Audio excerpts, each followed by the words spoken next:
Welcome back to the Black Table, our hour devoted to exploring ideas and subjects of special importance to African people and others fighting to build a better world. I'm your regular host, Greg Carr, and if you're a regular watcher of the Black Table here on the Black Star Network, you know that we continuously come back to this theme here in the U.S., although I know we have a global audience, of the fight for a better society here in the United States of America. We've had some transformative thinkers involved in this conversation over the arc of our early iterations here at the Black Table. But today, I almost feel like we've been building toward having a bit of a conversation with this brother. He's a long distance runner in this struggle to build a better society here in the United States. He's a civil rights lawyer. He's been a senior fellow at the Center for American Progress. He is a political analyst, an institution builder, a columnist, and an opinion shaper in a wide range of media, commercial and independent media. And certainly we're glad to have him here at the Black Table. He's the host of a podcast, Democracy in Color, with Steve Phillips, and the founder of the political media organization, Democracy in Color.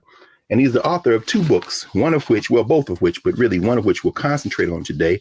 This excellent 2016 text, which is a bestseller, New York Times bestseller, Brown is the New White: How the Demographic Revolution Has Created a New American Majority.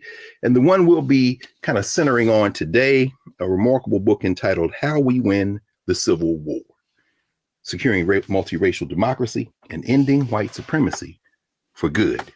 So here at the Black Table, we're welcoming to the table today, Brother Steve Phillips. Welcome, Steve. Glad to have you here. Thanks for having me. Look forward to the conversation. Oh, yes, sir, man. And we know you're no stranger to the Black Star Network. And we told Roland we wanted to schedule you. He was excited. And I certainly am excited as well, having followed you for some time. In fact, what we normally do when we talk with authors is get a little bit of a background of their personal journey. And as we were talking before we came on, like probably most of us of African descent in the United States, your folk came originally from the South. But you ended up on the West Coast for a long stretch, up to and including now. And I was intrigued even thinking about you being a young person running for the school board in San Francisco. Could you tell us a little bit about your journey and how you come to this moment? Yeah, no, I'd say I'm quite literally a child of the civil rights movement.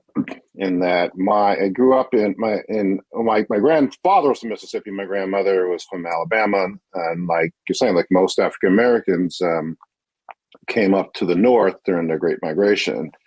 As Bill Wilkerson in her book, Warmth on the Other Sun, says that there was a moment where most Black people in the South, which meant most Black people in the country, had a decision to make in terms of really where they were going to go. So I grew up in the greater Cleveland area. You're saying the child of civil rights movement. They would not sell my parents the house we grew up in because they were Black. Had to get a white civil rights lawyer to buy the house and deed it over to us in Cleveland Heights, Ohio. My brother was the first Black student at the local elementary school. One of my earliest memories was as a 3 or 4 year old going to see Martin Luther King in Cleveland when he came to visit. And so, and I was the milieu of the civil rights movement really was a major factor in my life. We had different books around the house. I read all the biographies of Martin Luther King in my elementary school library. So that was a major driving force. And then my grandfather was a minister. Glenville Church of God. And so that was another shaping factor. And I was also very interested in politics from a very young age. My next door neighbor, Art Brooks, ran for state legislature. And so when I was like 8 or 10, something like that. So I had all those different elements. And then a lot of that came together for me when I was in college. So yeah, I came west to go to Stanford and to go to college. And when Jesse Jackson ran for president, all of these different pieces came together. Direct, tangible connection to the civil rights movement. He'd been there with Dr. King. That, a lot of religious language and metaphor, the whole church tradition, the civil rights and the political expression. And for a 20-year-old, Black kid, it was all very compelling. And so that was a major influence. And I like to say I've been trying to build the small R rainbow ever since. And that's really what's kept me involved and engaged. Ran for the school board in San Francisco. We then created the first super PAC in the country when Obama ran in 2006. And so I've been on this journey to try to manifest what I had got a taste of during the rainbow, that when the old minorities come together, they comprise a new majority. And I do believe that that arc is where politics is at and where it's going. And I've tried to illuminate that in both of my books. Thank you, Steve. That, I mean, man, just that snapshot, I think, is so telling. And particularly since, you know, having come of age during that period, and then you empty all of that grounding, all of that kind of imagining, all that institution building as you narrate the institutions, including the Black church. You mentioned an uncle who's a journalist, those Black institutions emptying into that will as you go into California. That Jackson campaign, I was at Tennessee State. I was a young man myself in '84. We volunteered, but you were involved at another level. And it's fascinating to hear you talk about this, because in Brown is the New White, where you really are trying to shake, among other things, the Democratic Party by the shoulders and said, stop talking and chasing these people who don't exist. You're speaking from experience. And I'm thinking about the work that you all did before we went on. We, mentioned Ron Walters, his book, Black Presidential Politics in America. I think about how he tried to say the same thing. What you all were doing was literally trying to forge a new majority. And of course, Ron Brown ends up coming out of that campaign, and then he goes over into the Democratic National Committee. And we see the Democratic Party go in a direction you're trying to offer a corrective of, and Brown is the New White. I wonder if you might say a few words about, particularly since I think it was chapter 2 of Brown is New White, where you kind of map this emerging majority in this country. Could you say a few more words about this potential rainbow that we are literally sitting in the midst of right now? Because a lot of people hear rainbow and rainbow coalition, but particularly for young people, they might not know what that means. Right. Yeah. No. And actually, one of the people I dedicate Brown is the New White to is Reverend Jackson, and Yes. I talk about how he showed the power and potential of a movement for social justice manifested in the electoral space. I say I was paying attention, and so it's, again, just his synthesis of it was, when the old minorities come together, they comprise a new majority. In the '84 convention speech, which at one point I knew word for word back in the day. This is the one from '84. '84 in San Francisco. Young people, I encourage you all, if you go to YouTube, watch that speech, because that convergence, Coretta Scott King, everybody is there. Yeah, our time has come, I think. Was that the name? Yeah. Yes, yeah. sir. Yes, right. So he says in there, he says, when blacks vote in great numbers, progressive whites win. It's the only way progressive whites win. And then he says, when blacks vote, Hispanics win. Says we must all come up together. And so he really pointed the path and illuminated and showed the power. That's the other piece. It wasn't even just a conceptual idea. Jesse in '84 had 3.5 million votes, 400 delegates. '88, he had 7 million votes, 1,200 delegates. To that time, he was the highest second place finisher in the history of the country. So he had proved the power and potential of this movement. And so that was very clear to me all along. And then the continued demographic transformation of the country. One of the things, we have this chart in Brown is the New White showing that every single day there are 7,000 people of color added to the population compared to 1,000 whites. And so that's a combination of births and deaths and legal immigration.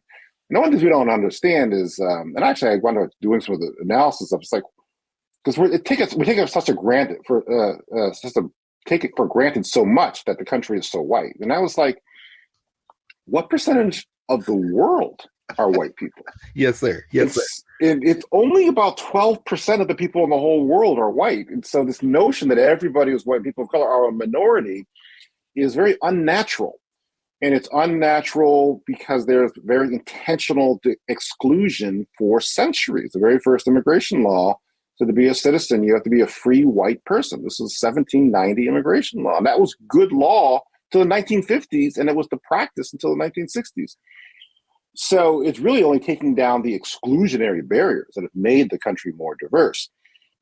And so we've gone from people of color being 12% of the population in 1965 to being 40% today. And so that's what has enabled there to be a complete transformation of politics in this country. Historically, politics has been a competition between white people. You had conservative whites and liberal whites competing over the whites who are in the middle. Yes. But it's this point just to say that when we vote, blacks vote in great numbers, people of color vote in great numbers, progressive whites now allied with people of color are the majority of people. And yes, that's what we try to break down in Brown is the New White. That the chapter 2 is Meet the New American Majority. Yes. And so if you take the Obama percentages, 80% people of color, 39% of whites, and apply that to the population overall, it's not a huge majority, which is why it's a political struggle to get people to actually see it and understand it. But it is a majority. It is the majority that propelled Obama. It's about 51%, probably closer to 52% now, of the whole U.S. population. 46% of all the Democratic voters are people of color. And it continues to grow.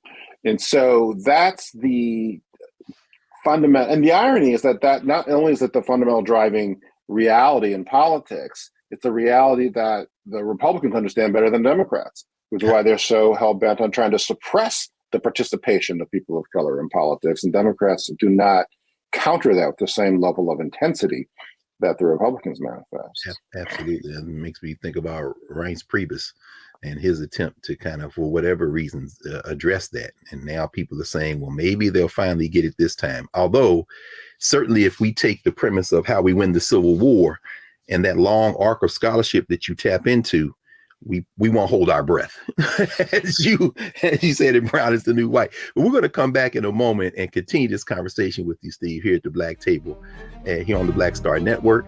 And when we come back, we're going to continue this conversation, because what we see Steve Phillips do in How We Win the Civil War is give us a bit of a history in part 1 of the book as to why it is that this kind of race-focused, whiteness-focused country that we live in came to be how it is. And then in part 2, he begins to map out solutions, data-driven, civic participation-oriented organizing solutions. Back in a moment here at the Black Table.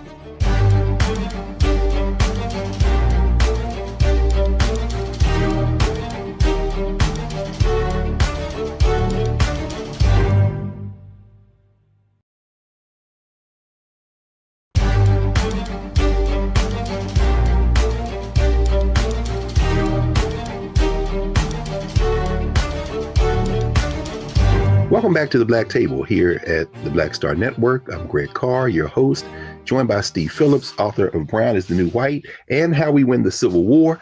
Steve, when we left, you had led us right up into the room. I want to spend just a couple more minutes, maybe, though, in Brown is the New White, because you really try to alert us to the fallacious thinking of continuing to chase this kind of race-driven, whiteness-focused, particularly these invisible white workers-focused trajectory of Democratic Party leadership. And while you're discussing demographics and talking about the changes in demographics, we know that the changing of the population isn't enough. You got to do some work. And you're very, very aggressive in trying to lay out this corrective for party politics that is still anchored and oriented around whiteness. Why is that so important? Well, it's a question of do we want to win, right? And so this is the fundamental issue in analysis. And so I actually went back and I did the number. I took the Obama percentages, right? We talked about before, 80% people of color, roughly 39-40% of whites. That coalition with that shares of the racial groups would not have defeated Reagan. There were not enough people of color in the country at the time. And so Obama's victory, which still was not, which is really why I wrote Brown is the New White, because it seemed obvious to me that this was an extension of the civil rights movement, the Jackson campaign, bringing people of color into the process. We changed the composition of the electorate and we win elections. But that people were not at the tops of the Democratic Party and the progressive movement understanding or appreciating or acting on that. Like, no, we got to still keep chasing these, white swing voters, and that's what we have to do, is moderate our politics to try to woo them in ways that were alarming to me in terms of not understanding the prescription of what had actually worked. And I would, it seems clear to me that the years since Obama's election have only further affirmed that when you have high turnout, and high turnout of people of color in particular, that's the way to go about winning elections. But that's not, and I don't know why it's not people. I think it's a multiple set of reasons. I mean, some of it is people's own implicit bias in terms of they gravitate towards white voters, the most important voters, obviously. There was one of my favorite stories in 2018 is that there was a donor who was trying to get the House Majority PAC, the super PAC that was supposed to elect House of Representatives candidates, and they wanted to give money to try to flip the House. And they went to House Majority PAC, and they asked me where to go. And I said, what about go to California, Central Valley, David Valdeo's seat. It was a majority Latino district, and it was a very close election previously. If you could increase Latino turnout, you should be able to win that seat. This super PAC told people, don't go there. There's a lot of Latinos there. They don't vote in midterm elections. We should choose someplace else to go. Wow. And so we pushed and got them to go back, and they invested in Communities for New California. It's a grassroots organization, came out of the farm workers movement, and they knocked on 30,000 doors, made phone calls, won that seat by 800 votes. Huh. But the other part of that is that's hard work. And I think that's part of the other reason why folks don't want to go in that direction is it's much easier to sit in your desk and design, TV ads on your computer than having to organize and coordinate hundreds of people to knock on doors and make phone calls. Yeah. Well, I mean, that's the only way, as you lay out in part 2 of how to win the Civil War, is really the only way to do it. But I mean, it's fascinating. It's fascinating, Steve, to think about this. I suppose we all take for granted that this country, as we were taught in school, as it exists, as we were taught in school, has remained somehow static. I'm thinking about a professor at Penn Law, Kermit Washington, has written a book called The Nation That Never Was. And he says there are basically two constitutions. There's the 1787 Constitution, and then there's the Reconstruction Constitution. And I found it fascinating because in reading your book, How We Win the Civil War, you really kind of bring out the fact that this is not only a work in progress, but you can't frame this country simply in terms of George Washington and James Madison, that it is constantly moving. The population shifts and changes, and the additions to it have transformed it generation after generation after generation. And as you say, as you lay out in Brown is New White, we want to win elections, yes, but in how we win the Civil War, though, you go deeper. You really are getting into the cultural roots, almost the existential kind of challenges faced by this kind of settler colonial nation state called United States of America. And when you frame this as a battle between those who want to hold on to white nationalism, or those who want to engage in what you call a Confederate kind of logics, Confederate moment, versus those who want to build a different kind of society, I mean, that's a transformative paradigm. Could you walk us through maybe part 1 of your book? I mean, what is that thesis? Is that really the battle of what we're facing here in this country? It very much is the battle. I mean, the I don't know, irony is not even a strong enough word. So the publisher came to me, New Presses that published both my books. They came to me in April of 2020. And we should know, I said before, this is a COVID book. So anybody thinking it takes 10, 15, 20 years, although you spent your whole life in this work, you did this in 2 years? Well, you say that that's a short amount of time, but yes. Well, I mean, for an analysis like this, everybody's writing COVID books, but you can't write a book like this unless you spent decades thinking about and working in this work. But anyway, so I'm sorry. So they came to you in April 2020. April 2020. And I was saying, because of how much divisions Trump had sowed, how clearly he was, a pro-white president, I was like, well, why don't we use the metaphor, just use the Civil War as a metaphor in terms of describing this period that we're in.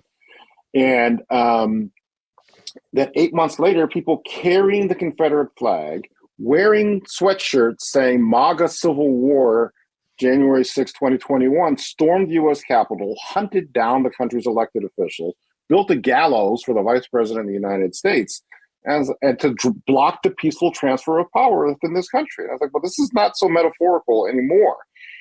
And so I title the introduction of a choice between democracy and whiteness, which is a quote from Taylor Branch, who wrote the Parting the Waters civil rights books, and he was in conversation with Isabel Wilkerson. She recounts this in her book Caste. And they were talking about the rise of white domestic terrorism within this country. And he was saying people said they wouldn't stand for being a minority in their own country. So the question is if given a choice between democracy and whiteness, how many would choose whiteness? And Wilkerson says, we let that hang in the air, neither of us willing to hazard a guess. Yeah. But my fundamental argument or illustration in the book is that the Confederates have never stopped fighting the Civil War. And I put this forward initially as a concept, but as I began to dig into the research, it actually is quite literally true to the point where you have at its most clear that groups like Sons of Confederate Veterans, United Daughters of the Confederacy, they have hundreds of chapters, 700 chapters across the country. And then you can go onto their websites and you can buy Confederate belt buckles and soap and whatnot. So they've literally been moving the Confederate forward in that regard. But more broadly, this notion about, is this a white country or is this a multiracial democracy? That's what's been uninterrupted, that fight. And that everybody knows, obviously, Lincoln was assassinated, but I didn't even fully appreciate exactly when and why. So just 5 days after the supposed surrender at Appomattox, John Wilkes Booth, who had heard Lincoln's first speech after the supposed surrender, said, that means N-word citizenship. That's the last speech he'll ever give. Then went and shot Lincoln at the back of the head. My God. Then you had in the 1870, after the brief period of Reconstruction, the agreement to give the South back to the slaveholders. And so reestablishing white nationalist dominance for 100 years within this country. And so it's only since 64 and 65 that we've actually been trying to get more towards more multiracial democracy with the Civil Rights Act and the Voting Rights Act. So it has been an uninterrupted battle around this existential question of, is this primarily a white nation or is this going to be a multiracial democracy? And that continues to rage to this moment. Yes. And it is truly remarkable. I mean, I think it's John Roadhamel has just written the book America's Original Sin, where he traces exactly what you said about the motivations behind what John Wilkes Booth, why he did what he did. And that's not a way that we typically read it in this country, the way that he's writing about it, the way that you're talking about it. And then I love how in part one of the book, chapters 2 and 3 say the 20th century, part 1, 50 years, one battle plan, the 20th century, part 2, 50 more years, same battle plan. You lay out this battle plan that they pursue. And one of the things I think is really strong about your text, you're building on the momentum of memory because you tap into Lerone Bennett Jr., who's writing about this. You quote Black Power USA back in the 60s, and you quote Derek Bell, who is trying to I think about Derek Bell talking about the principle of the involuntary sacrifice. You know, Black people are not in this to necessarily save America. It's probably more of an act of self-defense. But in doing that, we're literally thinking about a society where everybody can benefit. But why are people fighting so hard against everybody benefiting, Steve? That's what I understand. You kind of lay it out, though. Well, this has been the essence of our politics. They passed these black codes in the 1600s and the early 1700s because of the rapine nature of black folks. We had to be restrained. And so this fear of black people in particular and people of color in general has been an underlying force in terms of U.S. politics and policy and culture quite literally since 1619. And so none of this is new. And so then by contrast, they try to make it seem like they're going to lose something.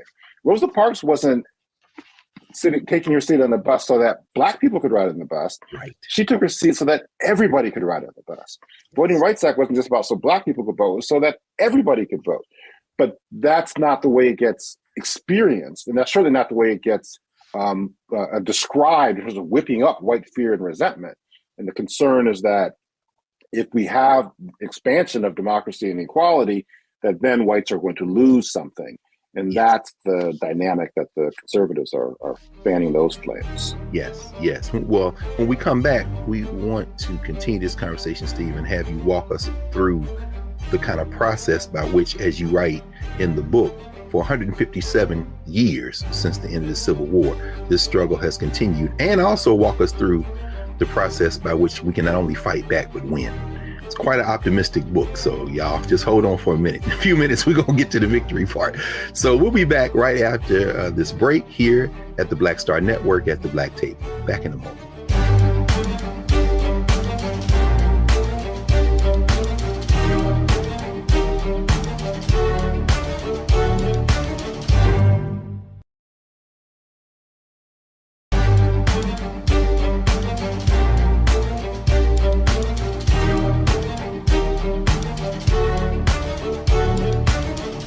Welcome back to the Black Table here at the Black Star Network. Remember to support the Black Star Network. Download the app, tell your friends. There's nothing like this. Black-owned media where we're having different kinds of conversation, again, working to build a better world. So we're back with our guest today, Steve Phillips, author of How We Win the Civil War. Steve, you not only lay out the history of how we've come to this moment and how this resistance to a better society, a more democratic, in fact, multiracial democracy has kind of unfolded. But you actually, when you talk about the Civil War never ending, you give us a 5-step battle plan that has been pursued. Could you talk a little bit about what those 5 steps are and how they continue to manifest? Yeah, so the second half of the book is really looking at this question of how we win. And Yes. I look at case studies of 5 or of several places that have made actual progress, former right-wing or actual Confederate bastions, that there's been very significant political and social change in those areas over the course of the past decade. And I knew about them generally, really only when I was getting into writing about them that I began to fully grasp just how much it was really helpful in terms of the similarities of the different elements that were taking place in those different areas. And so that's what I describe as the Confederate, the first part of the Confederate battle plan. That's what I describe as the liberation battle plan in terms of how things actually move forward. And so the core elements of that are invest in level 5 leaders. And so this is a concept I took from Jim Collins' book, Good to Great, about looking at corporations. And they called level 5 leaders, who people were very personally, humble, but extraordinarily driven and demanding for their organizations. And so all of these different areas had Georgia, Arizona, Virginia, San Diego, and Harris County, Texas, had those types of leaders. So the level 5 leaders, strong civic engagement organizations. And so as we were saying, there's a new American majority within the country, but it takes organization and discipline and methodical work to transform that population majority into a voting majority. And so that's the work of civic engagement organizations. That's the second part of the Liberation Battle Plan. The third part is detailed data-driven plans in terms of really being able to have deep data analysis of where to focus your time, energy, and efforts, where are the votes, where's the potential, and to really be able to marry the technological revolution with the demographic revolution. And then the fourth is play the long game. In each of those places, there's 10 years of uninterrupted work to methodically build up the political power and electoral influence.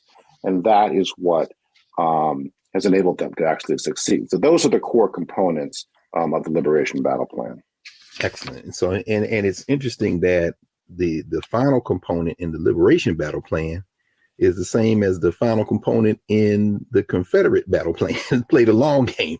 But I mean, while this is going on, and there are a lot of questions I want to ask you, maybe we'll do that in the final block, or maybe even commingle it now, about how you're reading the current election cycle, particularly the midterms we just came from, what's going on in Georgia in terms of early voting, how you were thinking about that data. But these case studies, like you say, you're at the state level in Georgia with Stacey Abrams, who I know you've worked a long time with. I love how you write. Some of these people I'm gonna call by their first names because I've worked with them very closely. And Stacey Abrams, of course, being one. But as you lay out Arizona, is it John Laredo? I think is John Laredo, yeah. Yeah. And Virginia with Trom Gwynn, I'm thinking about how in Brown is the New White, you lay out the demographic case, Asian Americans, Latino Americans, Black Americans.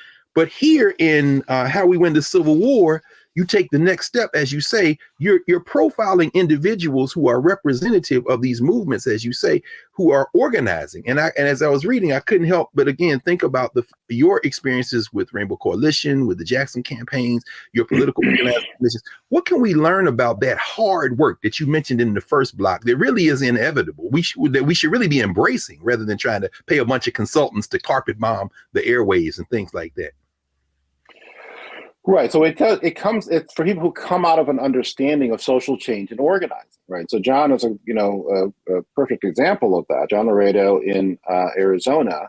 So John was the head of the state legislature, the top Democrat in the state legislature in the early 2000s.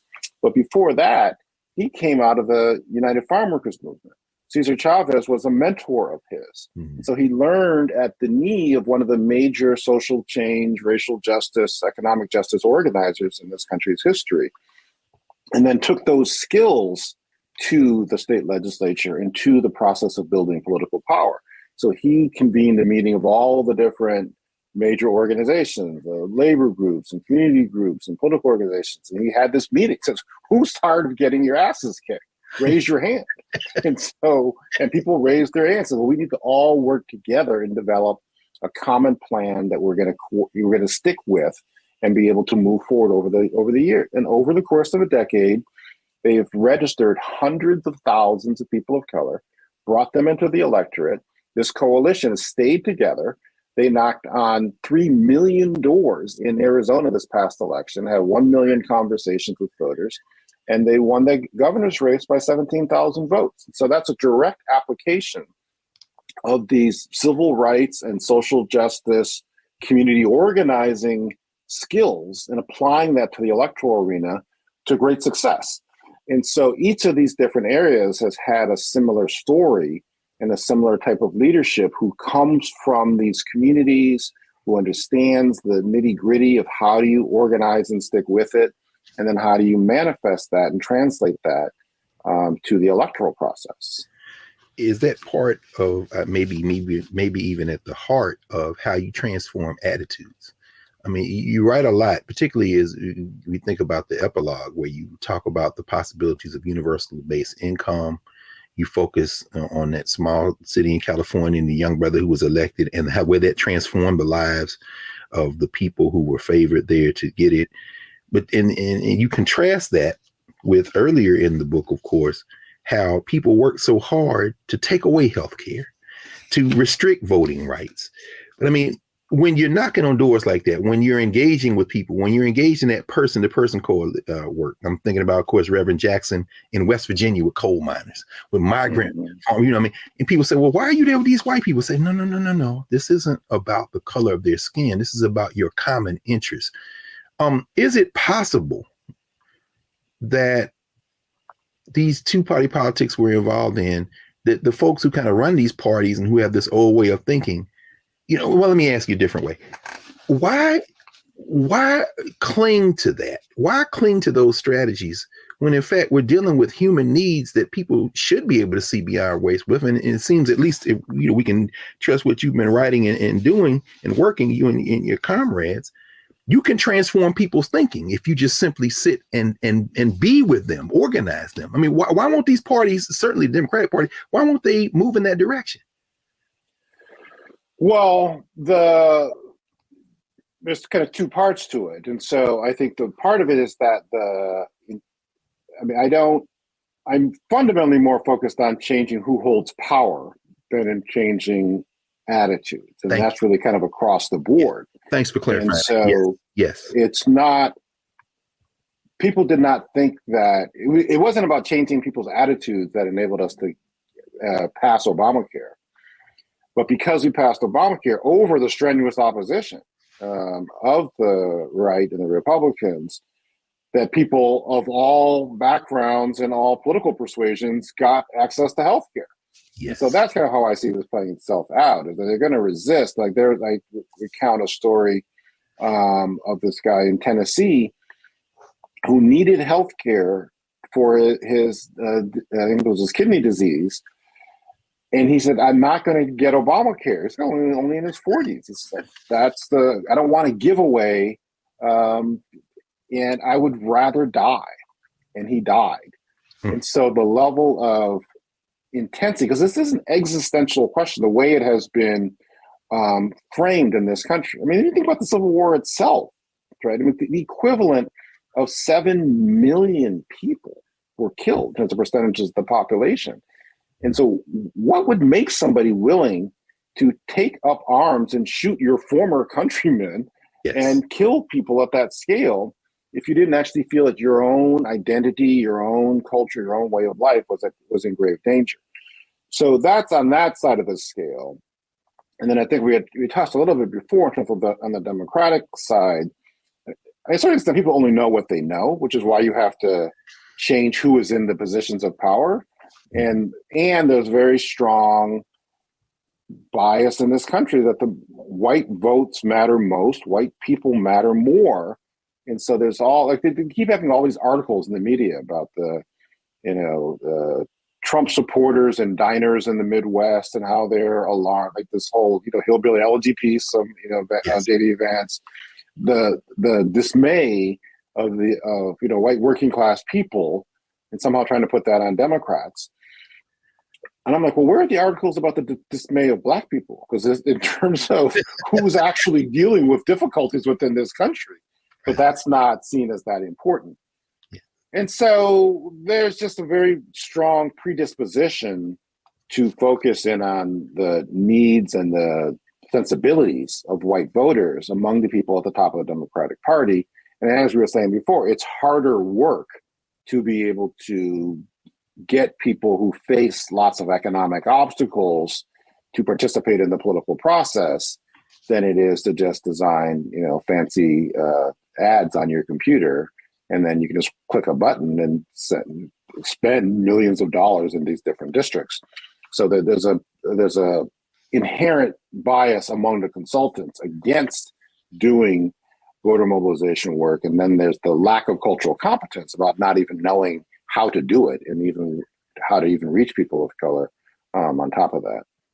Excellent. In fact, when we come back, Steve, we're going to finish our final segment by you hopefully giving us some of your perspective on what we've just gone through with the midterms and how we build, as you write in the epilogue, the society we want, after having to decide, as you kind of quote there, Nicole Hannah-Jones, beginning that section, what kind of society do we want? Do we want everybody to vote? Do we want everybody to participate? So when we come back, we'll finish this hour at the Black Table with our guest, Steve Phillips, author of How We Win the Civil War, Securing a Multiracial Democracy and Ending White Supremacy for Good, here at the Black Star Network. Back in a moment.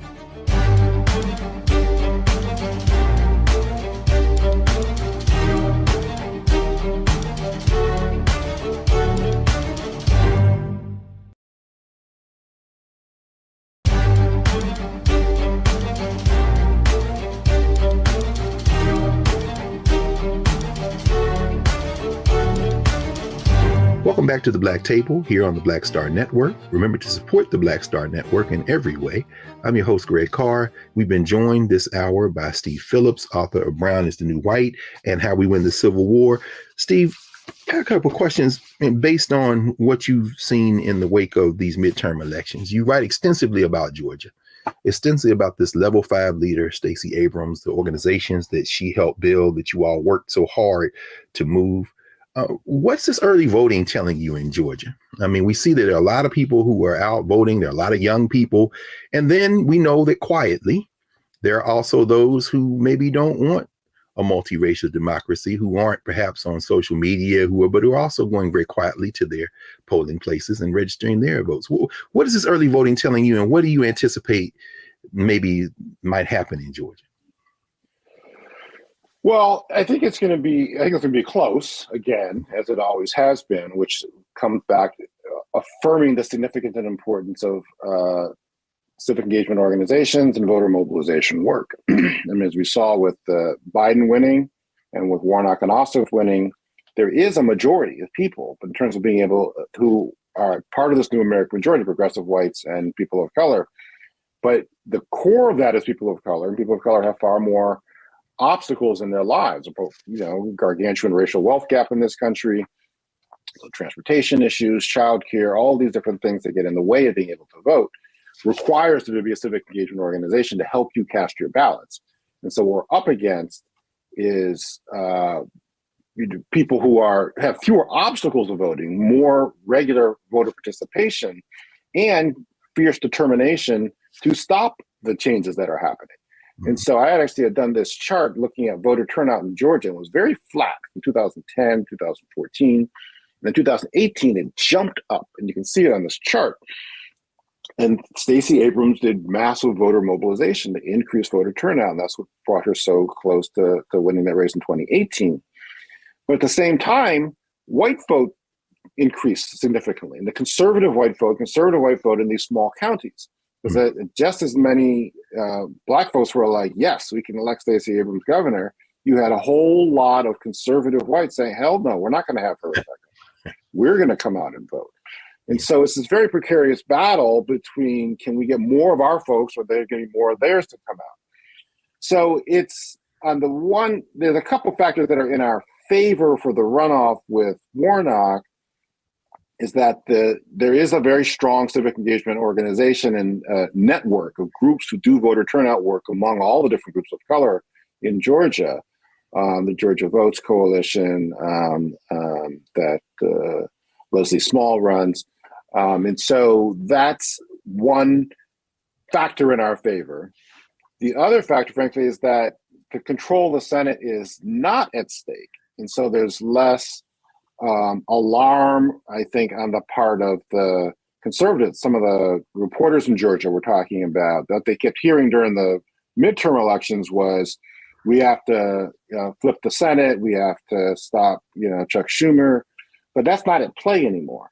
And so they might not have quite as much drive or motivation or animus to turn out, but our side still has more obstacles to voting. So it's going to be very close, but there are a couple of factors that weigh in our favor there. That's excellent. It's funny that the third of the battle plan, the kind of Confederate battle plan you mentioned, distort public opinion. Certainly, when you evoke that in terms of what's going on now in Georgia, the Senate's not in play. It's interesting to see how public opinion can be distorted. Like, say, you're driving people to the polls, but given that point of entry, I want to ask you about Arizona, because certainly if Warnock wins, that diminishes some of the influence of Kristen Sinema. But I'm wondering, as a lawyer and as a civil rights lawyer in particular, if you have any thoughts about Cochise County saying they're not going to certify the votes, while the political pundits are saying, well, that means maybe they'll flip a couple of seats to the, yeah, but remember that fifth element that you talk about, play the long game, is the possibility of a county in a state not certifying a vote and getting away with it. What might that lay the groundwork for in the long game, Steve? Because I know you have a legal point of entry on this. Well, that's a good question, because in the short term, that county is likely just not to have its votes counted, period, which actually hurts their candidate in terms of, so they're trying to, have that kind of petulant response to being part of the democracy. But you're right, in terms of the danger to the democracy in the long run.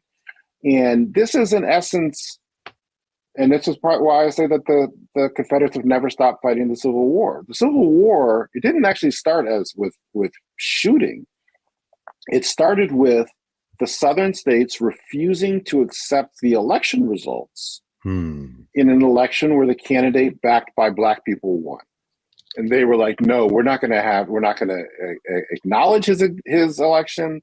We're not going to honor the laws that are set up. We're going to completely separate ourselves and succeed. And so this is what is at stake, is that these counties, you see it also in terms of, sometimes you get these You saw a lot in the kind of more the height of the Black Lives Matter movement. Some of these sheriffs in different counties would be like, well, we're not going to enforce these different laws.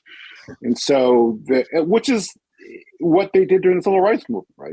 After King talked about interposition and nullification, and they not acknowledging, they didn't want to acknowledge and implement Brown versus Board of Education. And so it's a very similar pattern of trying to exempt yourself from the country and the government to which you belong and from which you get a whole bunch of money when that part gets left out of it in terms of the resources that go to these places. But the trend is dangerous in that regard, because they are trying to lay the groundwork for not having to honor the laws of the country that we're all part of. Yes. You know, it's interesting. I have a couple more questions I want to ask you if I can get them squeezed in. One involves Texas. And as you were talking about J.D. Vance, and you mentioned J.D. Vance in passing, you know, maybe curious as to what, if any thoughts you might have on why in Ohio, Tim Ryan didn't do as well as folks were hoping. But then Josh Shapiro running in Pennsylvania for governor seems to have struck that kind of coalition you're talking about to win a statewide election. And of course, the Pennsylvania State House chamber, one of the chambers switches hands.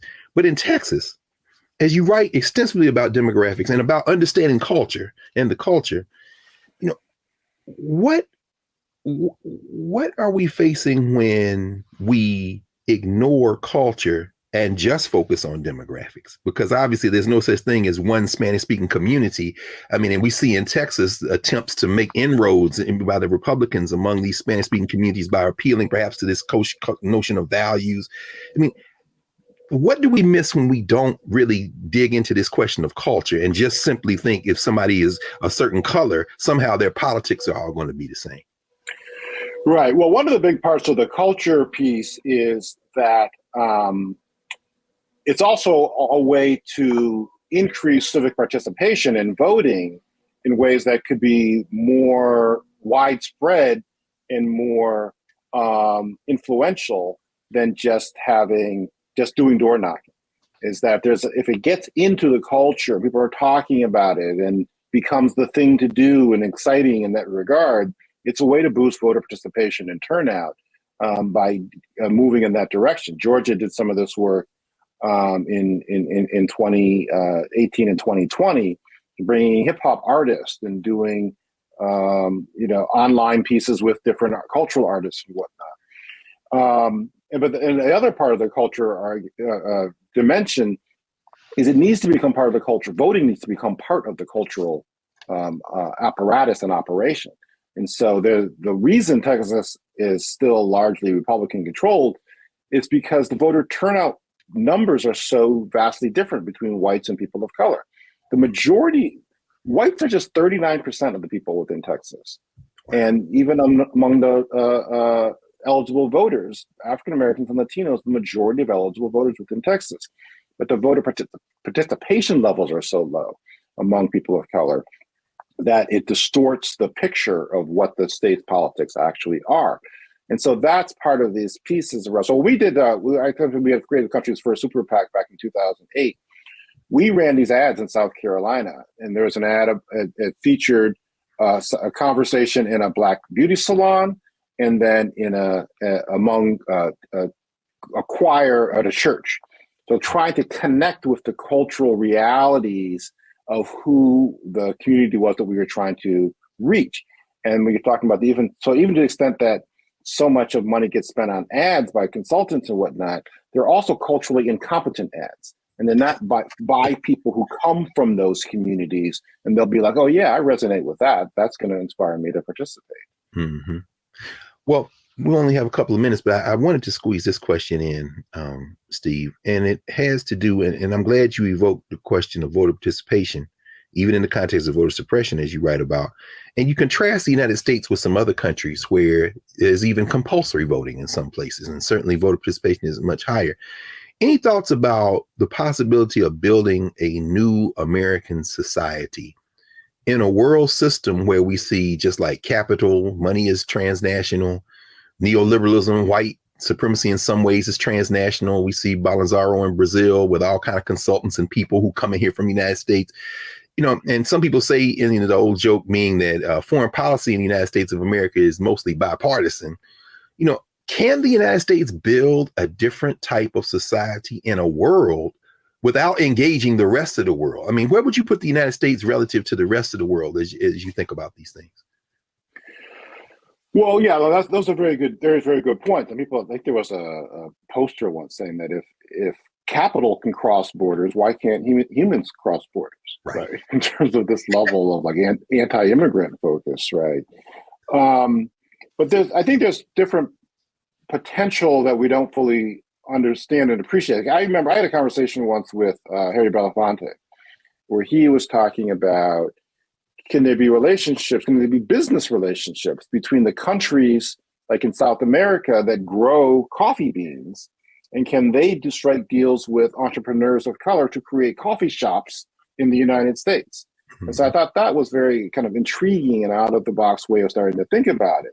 Most of the people in the world are people of color. Most of the countries, the largest countries, are controlled by people of color. So what are the opportunities for partnership with Africa, with China, in terms of being able to engage those countries with the communities of color and to start to create a broader vision of what kind of society is possible? The businesses understand it. I'm talking Browning's the New White about how Starbucks had to become very culturally competent about China when it started to expand into China, which had largely been a nation of tea drinkers, but China is Starbucks is a coffee company.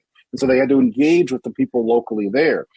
There are opportunities, and we have allies across the world who are running countries. And that's something I think that it creates potential for us to strike sister cities, sister state types of collaborations and connections that can bring to bear the potential and the strength of our sisters and brothers across the world. Absolutely. Well, brother, you talking about a whole revolution. but you've given us the pathway. I mean, like you said, all revolutions are local as well as global, and you've given us a pathway in both of these books. Steve Phillips, author of Brown is the New White, and the new book, which I encourage everybody to get, How We Win the Civil War, Securing a Multiracial Democracy and Ending White Supremacy for Good. Thank you so much, brother, for joining us for an hour here at the Black Table. We look forward to talking to you again soon. Thanks for having me on, and thanks for your work. Oh, man. Thank you. Thank you. We'll be back in a moment to clear the table and prepare for our next session here at the Black Table. Back in a moment.